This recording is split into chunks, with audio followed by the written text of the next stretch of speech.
Welcome to PapaLo's Kitchen. Please subscribe and hit the notification bell. How to make vegetable lumpia. Ingredients: bagu beans,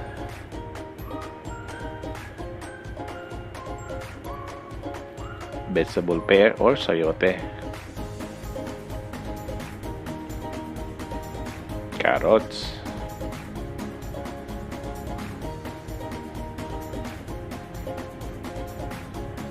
cabbage,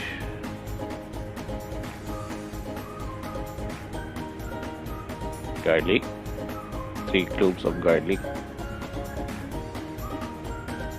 1 small or medium size onions,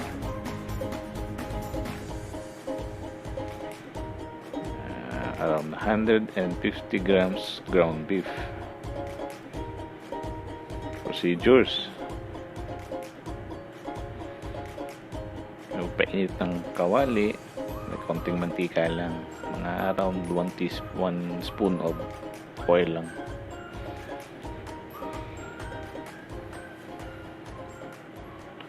Pag mainit na, lagay na natin ang bawang. Inuuna ko yung bawang kasi minsan gusto ko siyang mas luto. Then yung sibuyas natin, lagay na rin natin. Ayan, haluin lang natin para hindi siya masunog. Madali lang pagluto nito. Ito lang yung ginamit kong gulay kasi ito lang yung nasa ref namin.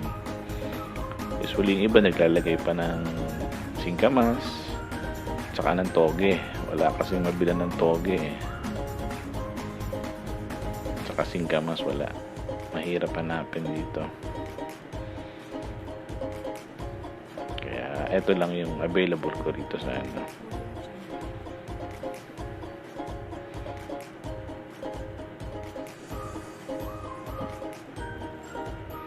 Ayan, pag luto na yung sibuyas, lagyan na natin tong ground beef. Ground beef yung nilagay ko kasi parang iba naman. Pwede rin ground pork or ground chicken. Kung ano gusto nyo ilagay, okay lang siya. Sa konti lang po kasi vegetable naman yung niluluto natin So, para magkalasa lang. Saka para kumain din yung mga bata kasi merong meat.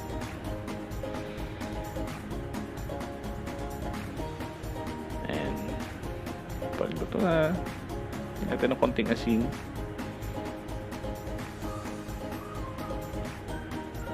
And okay na siya. Lagyan na natin ang mga gulay. Kung natin ang sayote, saludo lang natin siya.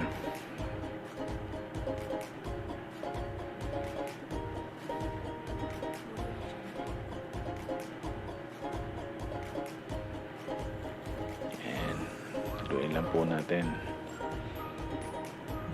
Pag medyo luto-luto na siya ng konti,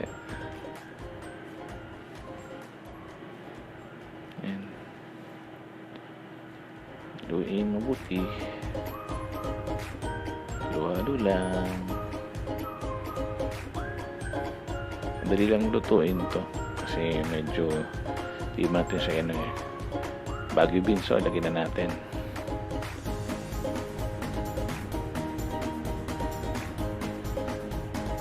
Ayan, bango.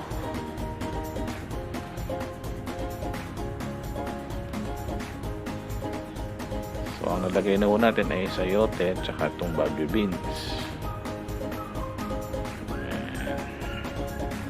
Haluin lang po natin. Ganda po ng kulay niya. Actually, ito naman kung anong gusto nyo ilagay na gulay, pwede. Depende lang po sa availability ng gulay natin. Mas marami po, mas maganda. Lagyan na po natin yung carrots. Lahat po pala siya in-slice natin ng medyo pahaba, parang pang pansit. Ganun. Yan, lagyan na natin yung carrots. Haluin lang po natin. Yan. Mga magagawa ko natin dito siguro mga 10 piraso. Ganyan. Depende po sa dami na yung lalagay nyo yun.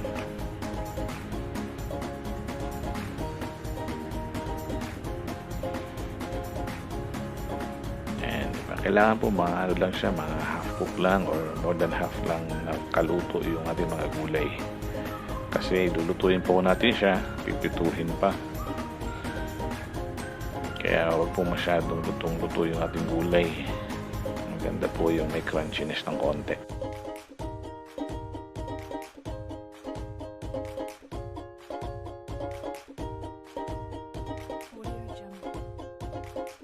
Okay na siya. Lagay na natin yung cabbage.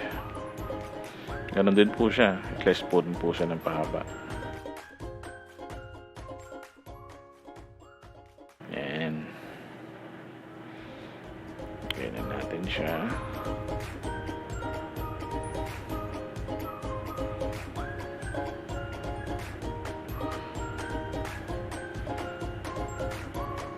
Gawin po natin ng konti.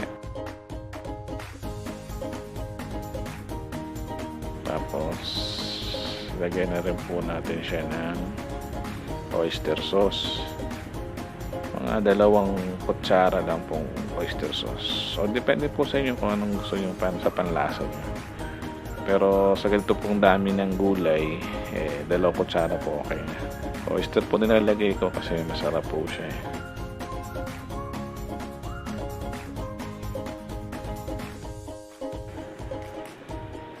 Hindi na po ako naglalagay ng toyo. Oyster sauce na lang.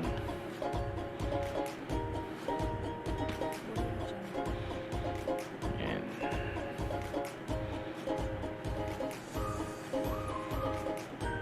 Tapos haluin na po natin siya ulit. Nalagay pa natin ng paminta. Konti lang. Mga half a teaspoon lang. Or depende po sa gusto niyo.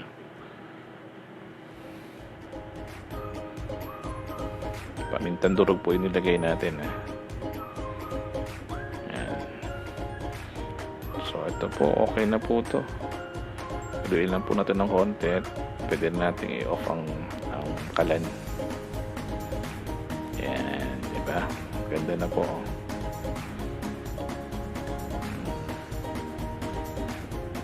So tingin nyo po okay na siya. Na-mix na po natin yung oyster sauce tsaka yung mga gulay. Pwede na po siya.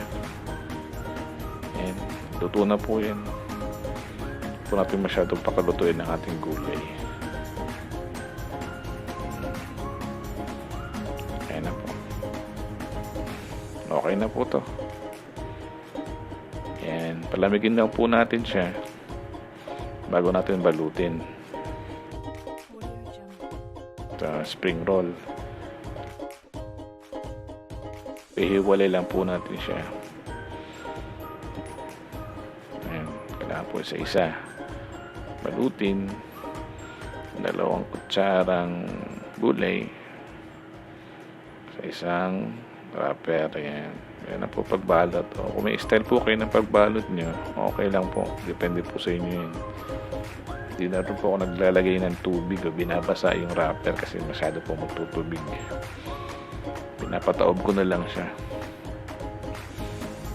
Ayan lang po. Bango siya. Sarap pa. Tinikman ko na kanina. Ang sarap.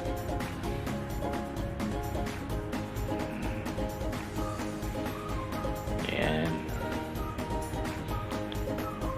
Siya nga po pala may ano to kasi may sikreto po tayo ano rito sa pagluto nito para mas masarap po. Mamaya po malalaman nyo.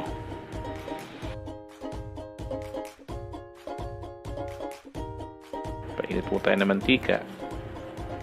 Kahit Hindi naman po necessaryong deep fry siya.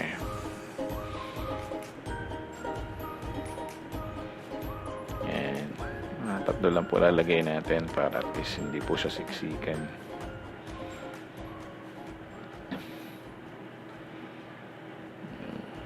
Ang bango. Nakakagutom.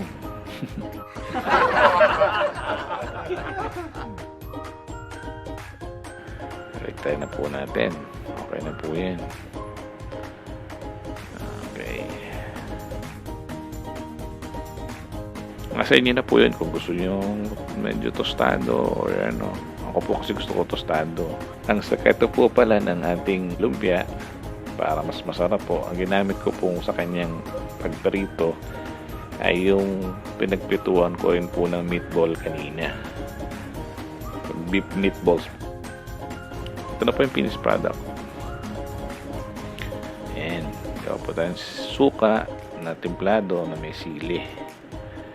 Para masarap po ang ating sausawan. Sarap. Thank you for watching. Subscribe and hit the notification bell